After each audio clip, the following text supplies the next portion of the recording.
दोस्तों, एक शिष्य था समर्थ गुरु रामदास जी का, जो भिक्षा लेने के लिए गांव में गया और घर घर भिक्षा की मांग करने लगा। समर्थ गुरु की जय, भिक्षा देहि। समर्थ गुरु की जय, भिक्षा देहि।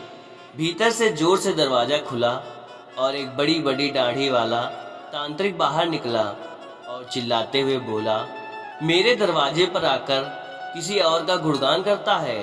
कौन है ये समर्थ? शिष्य ने गर्व से कहा, मेरे गुरु समर्थ जी हैं, जो सर्व समर्थ हैं। तांत्रिक ने सुना तो क्रोध में आकर बोला, तेरा इतना दुस्साहस कि मेरे दरवाजे पर आकर किसी और का गुणगान करता है, तो देखता हूँ कितना समर्थ है तेरा गुरु। मेरा श्राप है कि तू कल का उगता सूरज नहीं देख पाएगा, अर्थात तेरी मृत्यु हो जाएगी। शिष्य ने सुना तो देखते ही रह गया और आसपास के भी गांव वाले कहने लगे कि इस तांत्रिक का दिया हुआ श्राप कभी भी व्यर्थ नहीं जाता। बेचारा युवा में ही अपनी जान गंवा बैठा। शिष्य उदास चेहरा लिए वापस आश्रम की ओर चल दिया और सोचते सोचते जा रहा था कि आज मेरा अंतिम दिन है, लगता है मेरा समय खत्म हो गया है। और वह आश्रम में जैसे ही पहुंचा, गुरु सामर्थ रामदास जी हंसते हुए बोले, ले आया भिक्षा? बेचारा शिष्य क्या बोले। गुरुदेव हंसते हुए बोले कि भिक्षा ले आया? शिष्य बोला, जी गुरुदेव। भिक्षा में अपनी मौत ले आया और सारी घटना सुना दी और एक कोने में चुपचाप बैठ गया। गुरुदेव बोले, अच्छा चल भोजन कर ले। शिष्य बोला, गुरुदेव आप भोजन करने की बात कर रहे हैं, यहाँ पर मेरे प्राण सूख रहे हैं। भोजन तो दूर, एक दाना भी मुंह में न जा पाएगा। गुरुदेव बोले, अभी तो पूरी रात बाकी है, अभी से चिंता क्यों कर रहा है? चल ठीक है, जैसी तुम्हारी इच्छा। और यह कहकर गुरुदेव भोजन करने चले गए। फिर सोने की बारी आई। तब गुरुदेव शिष्य को बुलाकर बोले, हमारे चरण दबा दे। शिष्य मायूस होकर बोला, जी गुरुदेव, जो कुछ क्षण बचा है जीवन के उस क्षण में आपकी सेवा कर ही प्राण त्याग करूं, यही अच्छा होगा। और फिर गुरुदेव के चरण दबाने की सेवा शुरू की। गुरुदेव बोले, चाहे जो भी हो, चरण छोड़कर मत जाना। शिष्य बोला, जी गुरुदेव, कहीं नहीं जाऊंगा। गुरुदेव बोले, अपने शब्दों को 3 बार दोहराओ कि चरण मत छोड़ना, चाहे जो भी हो जाए। यह कहकर गुरुदेव सो गए। शिष्य पूरी भावना से चरण दबाने लगा।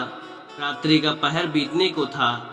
अब तांत्रिक अपने श्राप को पूरा करने के लिए एक देवी को भेजा, जो धन से भरी थी। सोने चांदी हीरे मोती से भरी शिष्य चरण दबा रहा था। तभी दरवाजे पर वो देवी प्रकट हुई और कहने लगी कि इधर आओ और ये सोने चांदी से भरा घड़ा ले जाओ। शिष्य बोला, जी मुझे लेने में कोई परेशानी नहीं है, लेकिन क्षमा करें, मैं वहां पर आकर नहीं ले सकता हूँ। अगर आपको देना ही है तो यहाँ पर आकर दे दीजिए। वे देवी सुनी तो कहने लगी कि नहीं, तुम्हें यहाँ आना होगा, देखो कितना सारा है।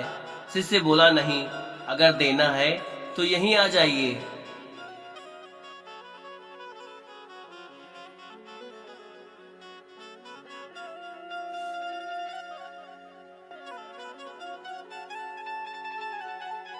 तांत्रिक अपना पहला पासा असफल देखकर दूसरा पासा फेंका।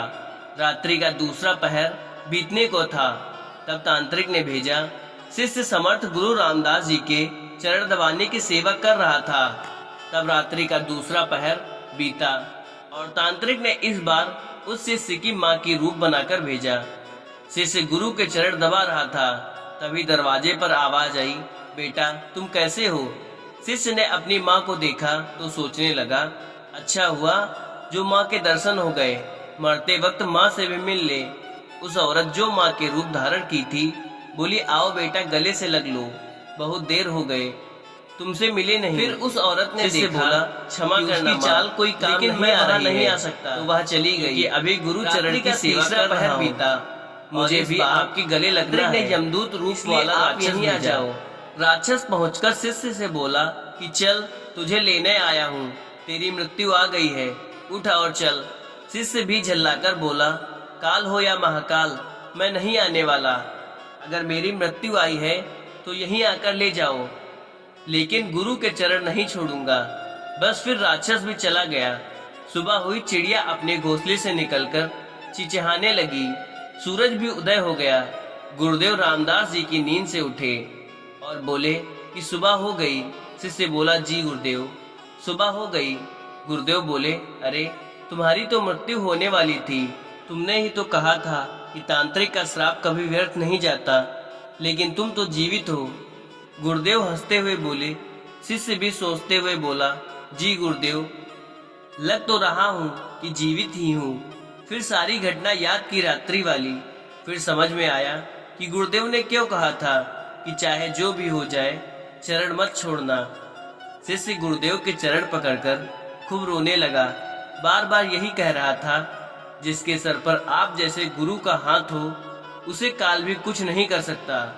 गुरु की आज्ञा पर जो शिष्य चलता है उससे तो स्वयं मौत भी आने से एक बार नहीं अनेक बार सोचती है।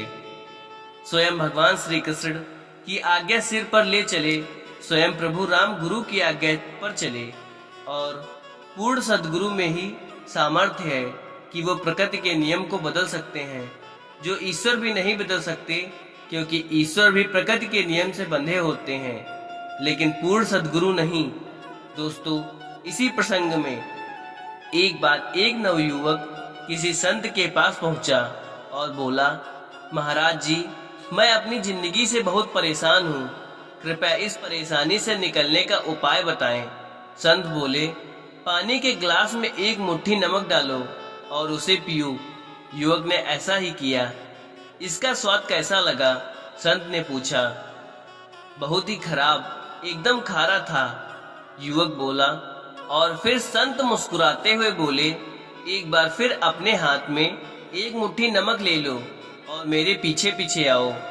दोनों धीरे धीरे आगे बढ़ने लगे और थोड़ी दूर पर जाकर स्वच्छ पानी में बनी एक झील के सामने रुक गए। चलो अब इस नमक को पानी में डाल दो, संत ने निर्देश दिया। युवक ने ऐसा ही किया। अब इस झील का पानी पियो, संत बोले। युवक पानी पीने लगा। एक बार फिर संत ने पूछा, बताओ इसका स्वाद कैसा है? क्या अभी भी तुम्हें यह खारा लग रहा है? नहीं, ये तो मीठा है, बहुत अच्छा है, युवक बोला। युवक के बगल में बैठ गया और उसका हाथ थामते हुए बोले, जीवन के दुख बिल्कुल नमक की तरह है, ना इससे कम ना इससे ज्यादा। दुख की मात्रा वही रहती है, बिल्कुल वही, लेकिन हम कितने दुख का स्वाद लेते हैं ये इस पर निर्भर करता है कि उसे किस पात्र में डाल रहे हैं। इसलिए जब तुम दुखी हो तो सिर्फ इतना कर सकते हो कि दुख को बड़ा कर लो, ग्लास मत बने रहो, झील बन जाओ। जन्म लिया है तो सिर्फ सांसें मत लीजिए, जीने का शौक भी रखिए। तो दोस्तों, आपको यह कहानी कैसी लगी कमेंट करके जरूर बताएं और वीडियो को एक लाइक शेयर जरूर कर दें। धन्यवाद।